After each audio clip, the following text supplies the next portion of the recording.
And babe, can you get extra water for the trip? Yeah, I got you. Why is my music not playing?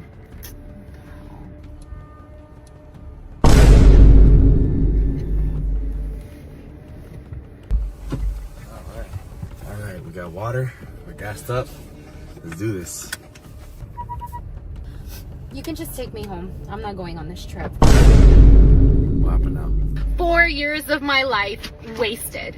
You were just a waste of time. You're literally worthless. I told you I've been lied to and you acted like you understood. You got caught. That's why you're quiet, because you got caught. Who is Morgan? You got a girl's name in your Bluetooth, so obviously Morgan was in this car. Go ahead, talk. I'm really curious how you're gonna explain this one. This is a rental car.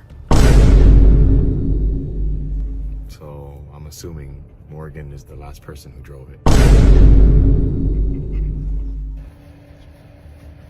Oh my God, it's almost 5 o'clock. We should probably get going because we're probably gonna get stuck in traffic. Just buy a house. If you saved $1 a day for a year, do you know how much money you'd have? Roughly $30,000. If you go to a restaurant and you're like, oh, what am I gonna eat for dinner? Like, that's the wrong mindset. You should be thinking, how can I buy this restaurant? In my day-to-day life, I don't need a man to fix my car. I'll just go to the mechanic. Do you know what country the Great Wall of China is in? Country? Yeah. If you had to guess. Japanese? If NASA says it's too hot to go to the sun, then why don't we go at night when the sun turns off? Attractive quality about a man is his ability to be soft. What? You're gonna get cheated on. You're gonna lose half your stuff, lose custody over your children, and then end up paying for the dinners with her new boyfriend that she cheated on you with, who doesn't happen to be a softie, like you. Don't listen to this feminist propaganda.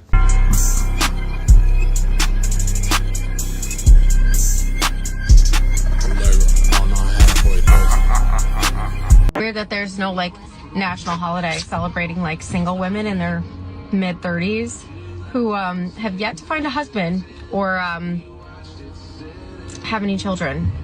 We should be celebrated for being able to continue on with all the bull we've been through. But that's just my opinion. So here's the thing. Single childless women, especially those in their 30s, they've kind of turned into punching bags online. You know, they're often the butt of the jokes. They get sent empty egg cartons. It's kind of times, and I don't necessarily want to contribute to that, but at the same time, you also have ladies like this one who are you asking to be taken down a notch when you post videos like this? Because that's what it seems like, the level of entitlement, to think that you deserve a national holiday for essentially completing nothing, achieving nothing. I mean, what, you need another excuse to day drink? They always say men are exaggerating until it happens to them or their sons. Most men have learned that protecting their peace is worth far more than dating ever will be. Guys, so I just walk into my apartment, right? And I see this letter on the table and it says, "We are done. Don't text me ever again."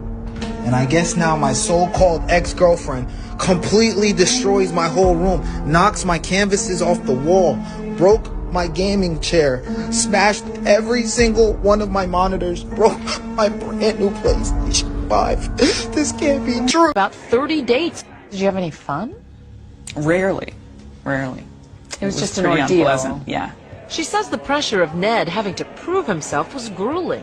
Nora was surprised that many women had no interest in a soft, vulnerable man. My prejudice was that the ideal man is a woman in a man's body. And I learned, no, that's really not. Do you think women understand what it's like to be a man? Not at all. No clue. No idea. That it took a trip into manhood to help her appreciate her own femininity. I really like being a woman. Did you like being a woman before Ned? I did, but I like it more now because I think it's more of a privilege. I said to her, this is going to be revolutionary because it's been looked at as though men were the perpetrators and women were the victims. Ultimately, Ned told most of his dates that he was Nora. Barbara seemed more open and friendly, and in the end actually apologized for how she had treated Ned. Sorry for being...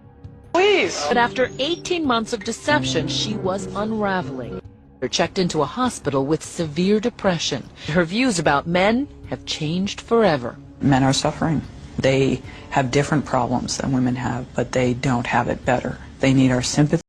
She thinks a holiday will fix the lack of attention she gets from men. Instead of asking why men avoid her, she blames everyone else and complains online about not being celebrated just for existing. My husband and I went to bed at the same time last night. And at like 2 o'clock in the morning, I woke up and he wasn't laying next to me. And I sat up in bed and looked over to see if he was in the bathroom, and the light wasn't on, so he wasn't in there. So I got up, put on my robe, and I walked down the stairs to the kitchen. And he was in the kitchen, sitting at the table, drinking a cup of coffee. And he looked really upset. And I said, honey, what's wrong? What happened? Are you sick? And he looked up at me and he goes, it's the 20th anniversary of the day we met. And I looked at the calendar on the fridge, and he was right. We had met 20 years ago.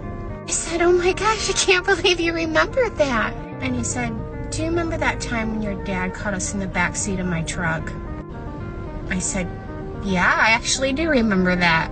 He said, do you remember when he threatened me with a and said, you either marry my daughter or I'm going to make sure you go to prison for the next 20 years? And I said, yeah, I actually remember that too. My husband said, I would have gotten out today. And you're listening to a man and he pauses, count to 30, and he'll likely keep going. If you interrupt him, you'll never hear what he truly has to say. I started practicing it and I would just shut the sometimes, and it would be like, whoa, the things that like men would share with me. And I was like, have I been missing out on listening, like really hearing men? As women, like we have this joy of just chatting, and it's like, oh, it's so fulfilling and it's so fun, and there's like the good kind of drama in it. But a man often will want to tell you the truth. And so he takes his time so that he tells you what is very truly groundbreaking. Who could have guessed that letting someone finish speaking would actually help them express a complete thought? It's so full of women and very few men. Amen. While you could go in church with 500 people and it'd be maybe 5 marriages. And those are the leadership. So what they do is they cater to single women and make them feel comfortable about their singleness. Y'all heard what I said. That's why I remember I told you I stopped speaking words into y'all. I stopped doing that. Why y'all think I stopped doing that? Because people get off on affirmation. They want tell me what God gonna tell me who I am. Tell me all this, and they fall in love with that. And that's why every message has to be your season, your harvest, your breakthrough. What God's gonna do for you. You know who you are. You going to the name. All that stuff. They got to do it because women will continue to give as long as they're affirming. But the biggest churches are the ones that affirm the best. That every service he got to give her a shout, give her that good feeling, and she gonna pay. It's designed to not have marriages. Because the goal is to emotionalize the females, because the females lead the house now and they pay. And that's why when you really start building up men are logical. If you enjoyed this video, I promise you'll love the next one. I'll see you there.